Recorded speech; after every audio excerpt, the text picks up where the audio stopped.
In this video, I'm going to teach you how you can choose a topic for your week 3 essay. Now, when you write your week 3 literature essay, you're going to need an introduction paragraph, a thesis statement, and then you're going to choose 3 literary, it can also be other literary devices besides these. These are some examples because these are the literary devices that we went over in week 2.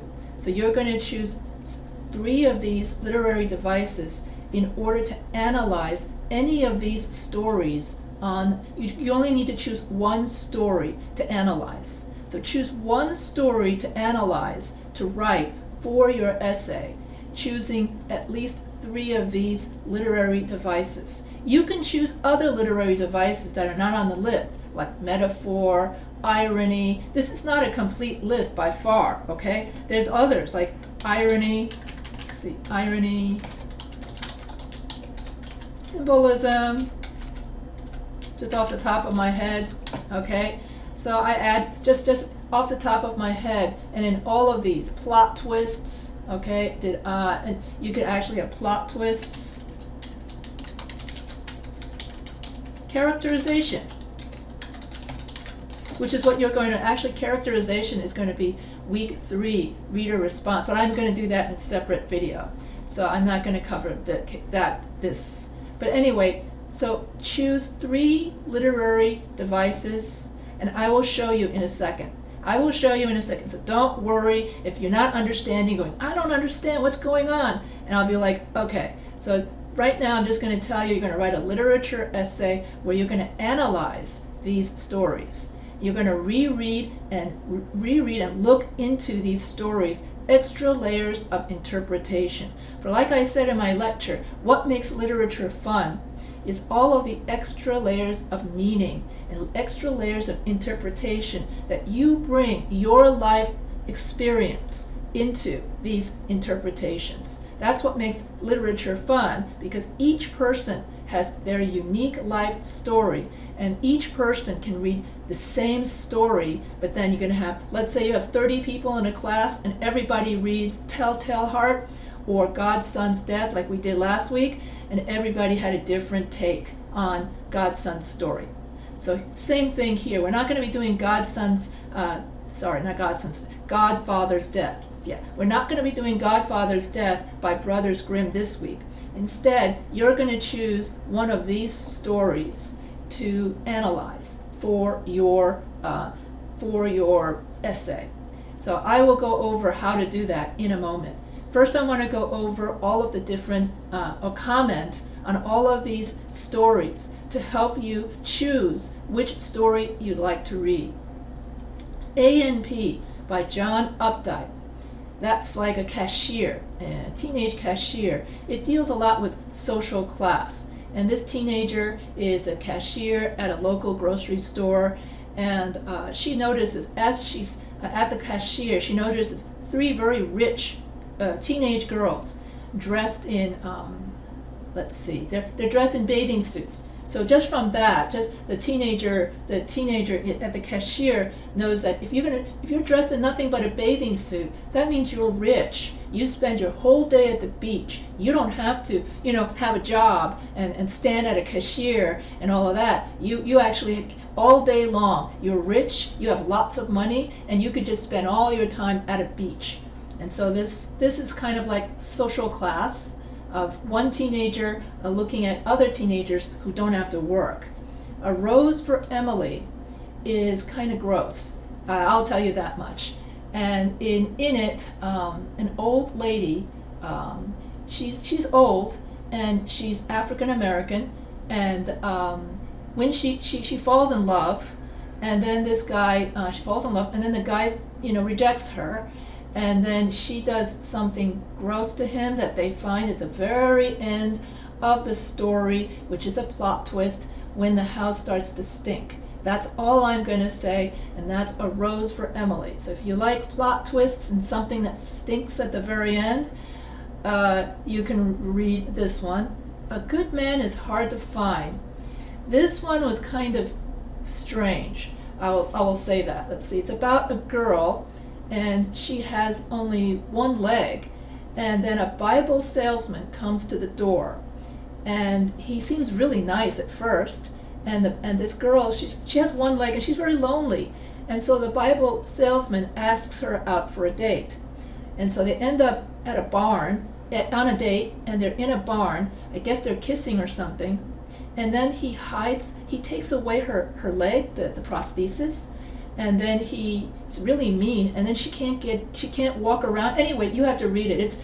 It's basically, just because he's a Bible salesman and he looks so harmless and innocent, you would think the girl thought, oh wow, he's so nice. Turns out he's so mean. So it's like, you can't judge a book by its cover, and you've got to read the story to understand what I'm talking about.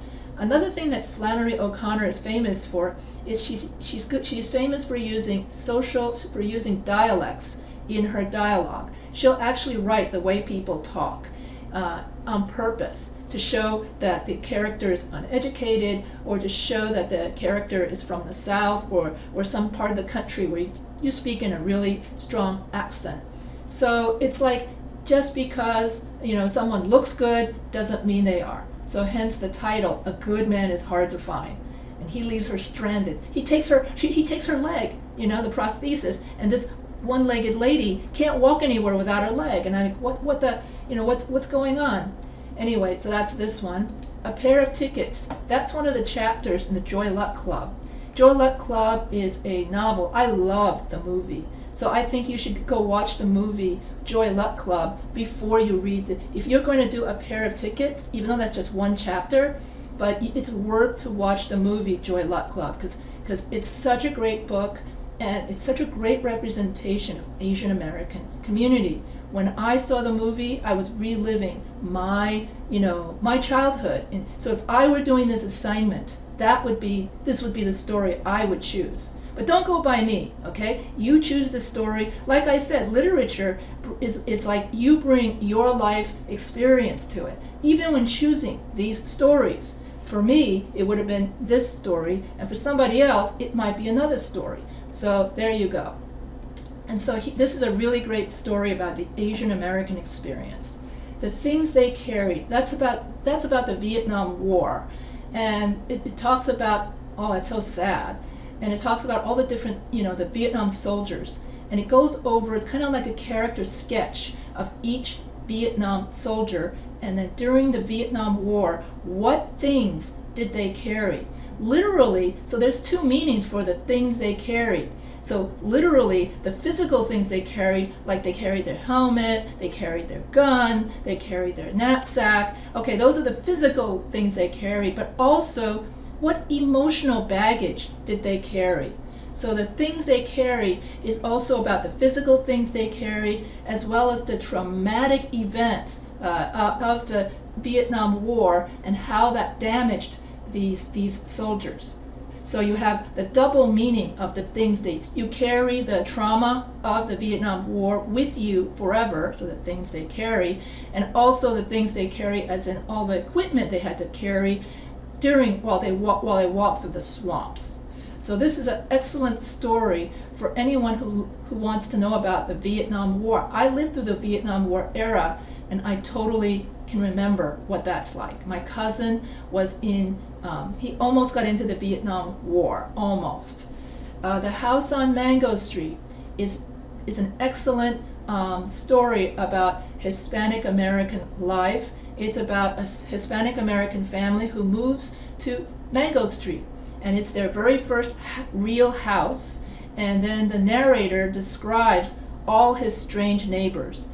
And when I was teaching elementary school, we used to read this book, and I had my elementary school students write a book about their street and their neighbors. Basically, so I would have a student who said, a house on Franklin Street, a house on Brook Street, a house on Figueroa Avenue, a house on wherever it is the student happened to be from, and then they would describe 2 or 3 of their strangest or best or whatever neighbors.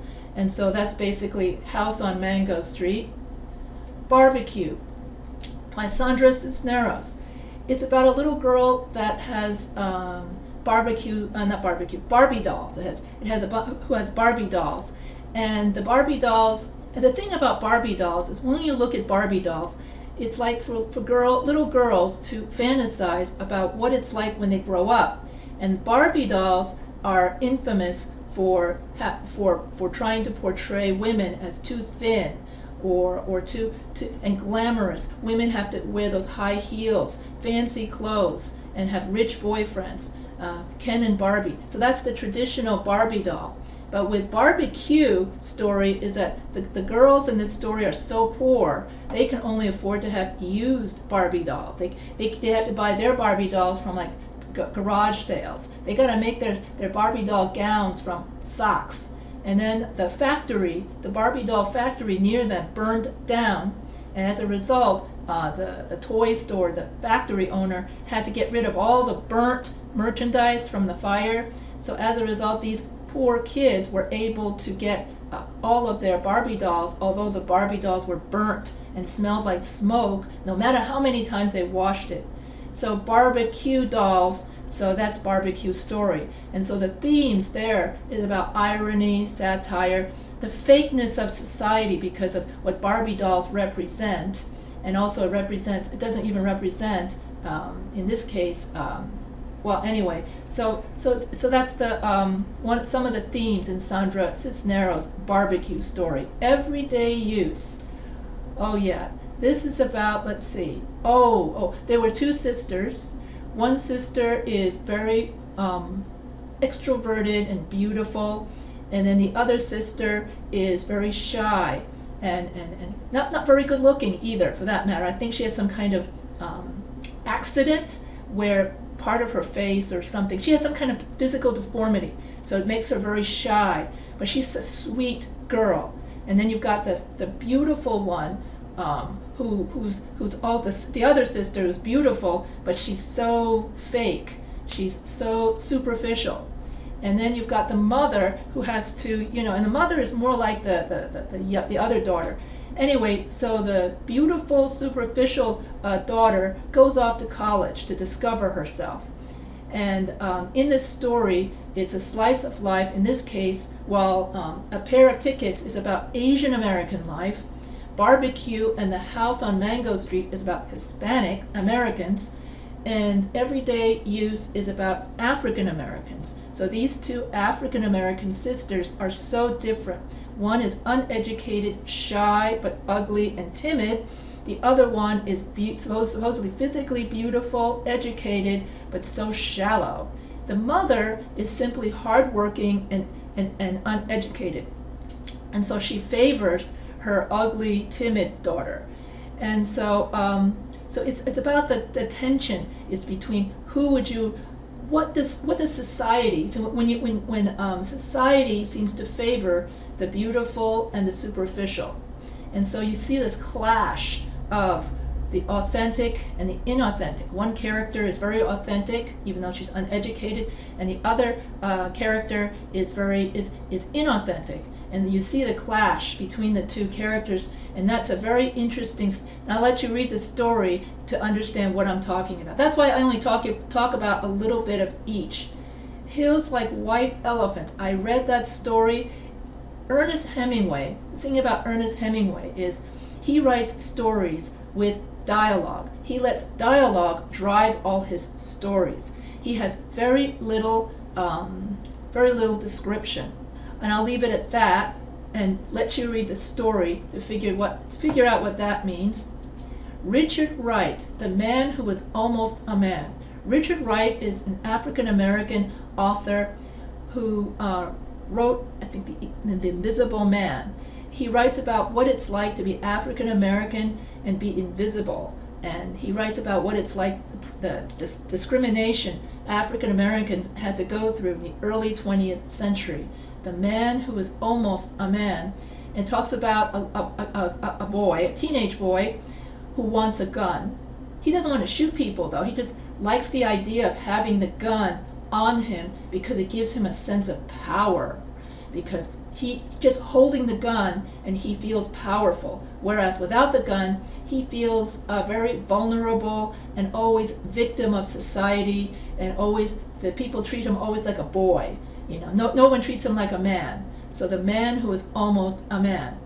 The Cask of Amontillado is about revenge. I'm not going to go into all the details on this one, but if you liked last week's what we did, Telltale Heart, which was about insanity, where he wants to kill somebody due to somebody's eye, that was the Telltale Heart. Oh, guilt. That's it. The Telltale Heart was about guilt. And in this one, the Cask of Amontillado, it's not about guilt, it's about revenge. And then I'll let you read it. It's really gross. Just like in its own way, just like Telltale Heart was gross. And I'll let you read the. And also Edgar Allan Poe is really good at using irony, symbolism, and the character names are also ironic. For example, Fortunato doesn't quite have really good fortune in this story. Okay, I won't tell you why, but it's very ironic. And then The Swimmer by John Cheever. In it, the swimmer, he swims in everybody's pool. In other words, he goes around his neighborhood and he goes and sneaks behind each and every house and swims in that person's pool, whether or not he has permission to do it or not. And the interesting thing about it is people don't seem to mind. Now, some people aren't even home, so when he goes and swims in that person's pool, they don't even realize he was there. But other people who are home, and then suddenly they look through their back window, hey, there's that neighbor, and he's swimming in my pool. Of course, he just shows up, and suddenly you see him at your pool, and everyone just waves to him and says hello. So that's very strange. So he goes from neighbor to neighbor, swimming in everyone's swimming pool. John Cheever, in his other stories, likes to write about the effects of urbanization, the effects of alienation and urbanization, and that sort of thing. So that's modernism. So that's John Cheever. Let the old dead make room for the young dead. Oh yeah, this was actually a pretty good story. In it, a woman goes to a cemetery, and the lease to the cemetery of her husband's grave had given out. She hadn't paid the money, and so because she didn't pay the money in time on the lease for her husband's grave, the graveyard owner got rid of, I'm not quite sure how that happened, but got rid of her husband's grave and put somebody else's remains in her husband's grave because she didn't keep up with her payments, something like that. And but most of the story is about the wife is a widow, she's older, and she just really doesn't want to go back to that cemetery and deal with all of this. And then she runs into an old flame, and then the two of them try to reignite the flame, and it's all about the two of them trying to getting back together and trying to relive what they were like when they were young. And it's all about how when you're young, you're supposed to be really beautiful, and then when you're older, you're ugly and used up. And that's what I got out of it. It's like now that she's older, she sees herself as less valuable because she's older, and he sees her as less valuable. But it's like they're trying to relive something that happened a long time ago or something. But it was still a very engaging story. And if you're over 50, you can totally identify with this story. The Necklace by Guy de Maupassant, I'm not going to say anything other than you got to read it to the very end, very last line, and there's a plot twist. And you feel so sorry for the main character. And Guy de Maupassant is a great French writer, and he always likes to write ironic stories with a twist, which really is in rhyme with French sense of humor, about how artificial, a lot of French literature is about how artificial society is, everybody wearing a mask and that sort of thing. So about a lot of French literature. I was a French major, so I would know about French literature dealing with the artificiality of society. Gimple the Fool. Oh, this one is kind of funny. I think that Singer uses a lot of irony in this story, where this guy Gimple is the joke of the butt of everyone's joke, the butt of all the jokes in the neighborhood. He's so naive. He believes everything. So if you were to say to him, hey Gimple, did you know that your hair's on fire? Let's say someone says that. Gimple would say, really, my hair's on fire? And everybody would laugh because Gimple would actually believe anything anybody says to him. So that's the beginning of the story, and then you have to read to the very end. It's kind of sad in a way, but I think that Gimple is kind of authentic in his own way. So it's a great story. You get to, and it's a little bit of Jewish humor in it. You got to be from New York to get that, but I like the story. Babylon Revisited. I would say that this takes place, if you read The Great Gatsby, you would like this. This is kind of like what happened after The Great Gatsby was over. During The Great Gatsby, everybody went and partied, and it was the roaring 20s, and everybody was young and got drunk, had a lot of fun in Paris or New York. Actually, The Great Gatsby took place in New York, but Babylon Revisited takes place in Paris. And so in Paris, just like in New York, during the roaring 20s, there were so many parties, people getting drunk, that sort of thing. And then 10 years later, this guy comes back to Paris 10 years later. He's no longer drunk. He's sober now. And he revisits his old haunts. And he's trying to get custody of his daughter after having, well, you got to read the story. But there's a kind of sadness and nostalgia to it because of, and then of course there's a tragic accident because he did something that caused someone to die because of his drunkenness, and that caused him to lose custody of his kid. And so you're going to have to read the story for but there's a kind of sadness to it, nostalgia. And when his drunk friends come back into the story to say, hey, let's go party, he no longer wants to party anymore because he's outgrown that because of a tragedy. So it's sad that it takes a tragedy for some people to grow up, but you know, F. Scott Fitzgerald world, you got to read The Great Gatsby, and you got to see the movie The Great Gatsby also in order to understand the Babylon Revisited. But it's an excellent story, very ironic at the end. A Pair of Tickets, we did that already. That's from a Joy Luck Club. This A Pair of Tickets is the written version, and then this A Pair of Tickets is the audiobook version on YouTube. So I posted the link. So you can either read it or watch it as an audiobook. And Barbecue, here, this one is the printed version of it.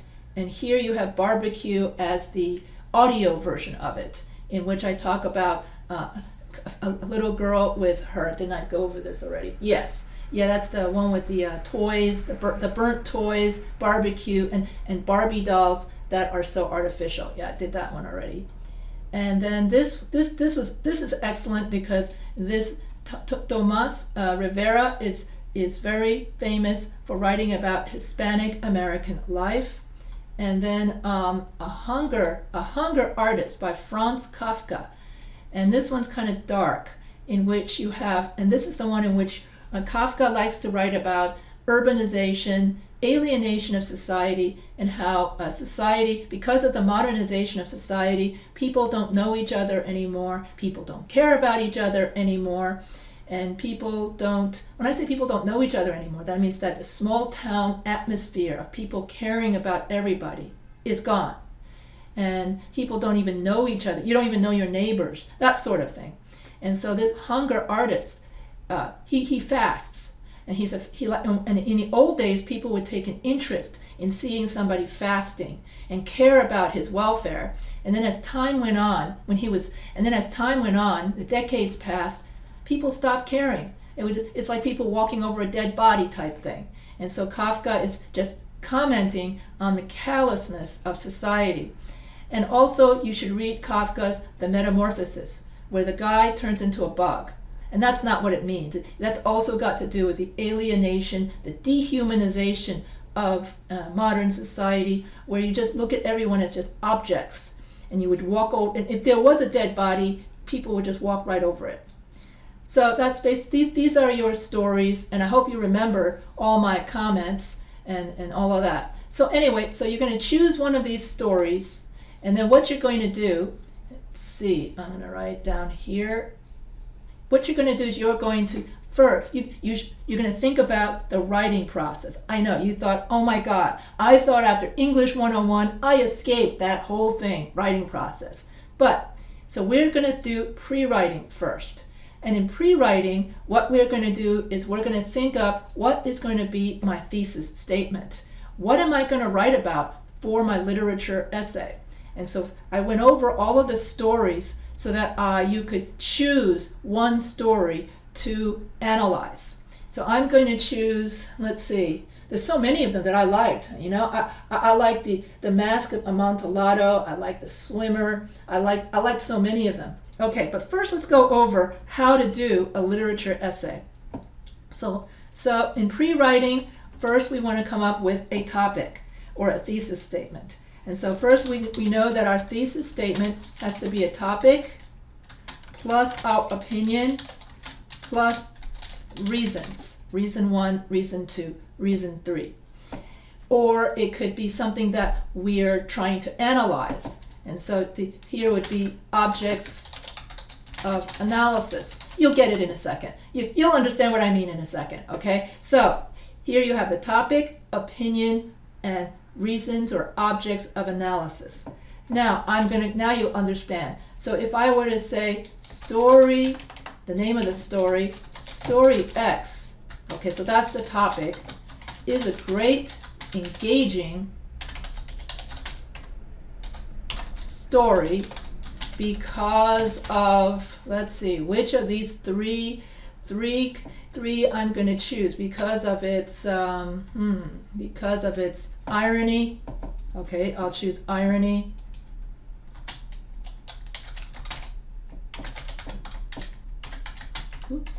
Irony, symbolism, and plot twist.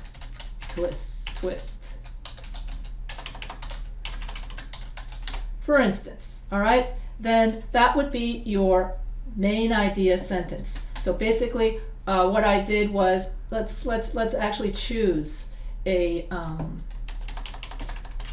I'll choose the last one. I forgot the name of it. Some kind of artist. Oh, a hunger artist. Okay, hunger artist by Franz Kafka. Oh yeah, FKA. Okay, FKA. There you go, KA. And it should not be capitalized. There you go. So A Hunger Artist by Franz Kafka is a great, engaging story because of its irony, symbolism, and plot twist. And then I would write paragraph 2 that about why it's ironic, about the symbolism, about the plot twist. And then you have your conclusion. All right, so that's my pre-writing, okay? And so now I know sort of what I'm going to write about. I've got my story and then the 3 elements. And so you're going to choose a story and then find 3 of these. There are so many literary devices. You can actually Google literary devices and find more. This is so limited, right? But I just wanted to give you some examples so that you can understand what your literature essay will be, how you do a literature essay. That's basically what I wanted to. So this is going to be your, let's say, your format. So let's now go into, this is the harder part, is our, I won't write a whole essay, okay? But I think that after I go over it, you can do it yourself easily. And so for me, a pair of tickets, all right? Another one would be a pair of tickets by Amy Tan is a excellent commentary on Asian American mother-daughter relationships because of its protagonist,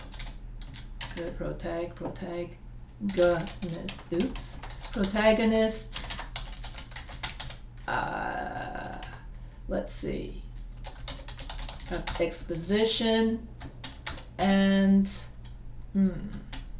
what should I choose? Conflict. for instance. Or I could have chosen protagonist, antagonist, and conflict, because it's pretty much the conflict between the mother and daughter throughout several generations. At least that's what the book is about. Okay, A Pair of Tickets is about when the main character finally goes to China, and she gets to, in the United States, Asian Americans are made to feel like that they're not American, that they're just exotic, and that because they've got an Asian face, like they have the face of the enemy, like as in World War II. And so Amy Tan, or the main character, then finally she goes to China, and then she's surrounded by other Chinese people, and she feels normal. She's part of the majority, and everybody is Chinese. And you look around, and the Chinese movies, Chinese food, it's just China, and she feels so at home in a way you don't understand if, unless you're Asian American or something. Anyway, so she says that she doesn't, and she discovers more about her family, and she discovers her mother's side of the family, and so on. So it's a voyage of self-discovery and it's a coming of age story.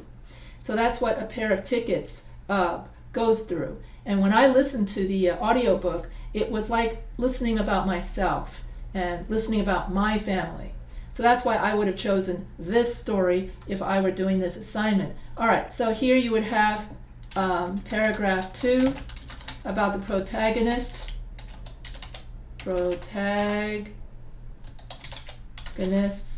and then here paragraph 3. In other words, who were the enemies?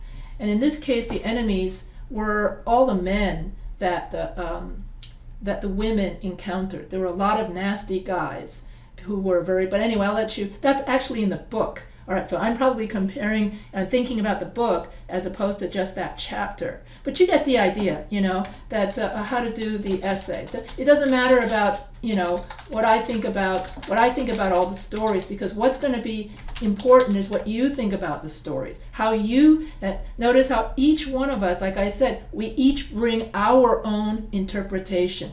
My interpretation is not going to be your interpretation. Okay? There is no right and wrong answer to this. That's what makes literature fascinating. And so here, all I did was the pre-writing. What's important is how to write the essay, how to structure the essay, and how to do pre-writing, writing, and rewriting. That's something everybody is going to do, regardless of, that's the one thing that's going to stay the same. Everyone is going to have the same essay structure, because that's how you write a literature essay. And so here you're going to write 5 to 7 sentences about why this story is, how the author shows irony. How does Kafka show irony? Right? 5 to 7 sentences. And you can take, I'll show you in a second. How does Kafka, I spelled it right, show symbolism? In other words, what are his main themes? And as I talked about it, he likes to talk about the alienation of society, and what kind of plot twist.